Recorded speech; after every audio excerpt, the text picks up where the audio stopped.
Hey guys, welcome to the 45th C# tutorial that I'm making for the new Boston. And in this tutorial, I'm going to be showing you how to use the convert class.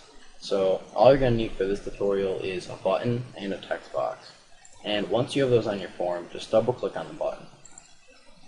So in previous tutorials, we looked at the bit converter class, and the bit converter class mainly handles bytes, and we're going to want to be looking at other variable types. So we're going to use the convert class. So in order to access the methods inside of the convert class, we're just going to want to type convert and then use the dot operator. And since all of the methods inside of this class are static, we don't need to create, or we can't even create an instance of this class. So first, like I said, we're going to be looking at converting a string into an integer. So we're just going to use the toInt32 method. And then, as you can see, it calls for, well, this method is heavily overloaded, meaning that you can pretty much type any variable type inside of here, and it will convert it into an integer, or it will at least try to. So we're just, like I said, going to be converting a string into an int32. So we're just going to type textbox1.text because it represents a string. And basically what this will do is it will convert whatever is in textbox1.text into an int32. And if it cannot do it, if there's like letters in there or something, it will throw an error. So first we're just going to create an int to set it equal to, and then we're just going to display that integer in a message box. But we're going to have to do .toString. Alright, so basically what it does here is it takes whatever's in textbox1.text and it converts it into an integer. And then it sets whatever it converts it into equal to this integer right here. And then it displays this integer in a message box. So now when we debug here, we just type any number in here and we'll display it in a message box. Type in 4, yep, we get 4. Type in 10, and we get 10. But if we try to type in like letters or something, like K or those, it's going to get an error. Yep, input string was not in correct format, just meaning it can't convert letters into an int32. So we can also do many things with this. Like we can treat it just as if it was like a number or something. Like we can just add add 2 to it or something. We don't have to just leave it like that.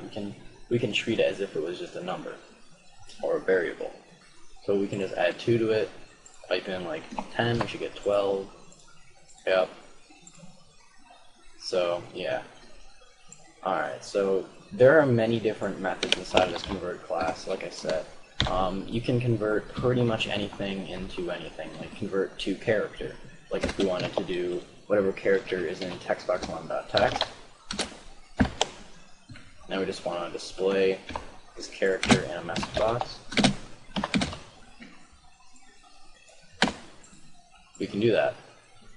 Type in like F right here. Yep. If we try to type in like a string, we're probably going to get an error. Yep, string must be exactly 1 character long, and it wasn't. It was, I don't know, like 5 or 6. There's other methods as well. There's toBoolean, where you can just convert it into a Boolean.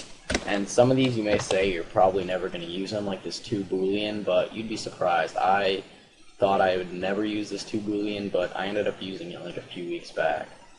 So anyways, we just convert textbox1's text into a Boolean.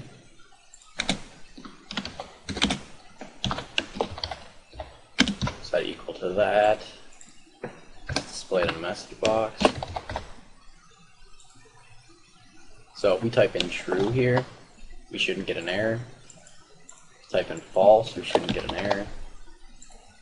Nope, but if we try to type in like anything besides true or false, we're going to get an error. We just type in that.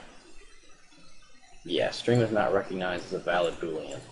So it's not a bad idea to put a try and catch statement around when you're converting things, because sometimes it won't work out, or like if you're if only some of the time it's going to convert, I would recommend putting a try and catch statement around it so your application doesn't crash.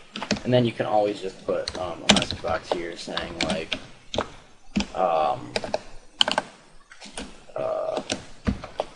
the conversion failed, and then you just know that there's a problem with your conversion, and then you can just keep on converting or have your application keep on going. So if we wanted to do like true, we're fine, but if we try to type in like anything else now, we'll just get the conversion failed instead of our application crashing, which is always good. So that's pretty much it for this tutorial on the convert class, but I didn't go over every single method inside of it because it's pretty self-explanatory. Like you just do convert dot and then whatever you want to convert it to. Like if you wanted to convert it to an int64, then you just set it equal to a long or something like that. So yeah, that's pretty much it for this tutorial, so see you guys.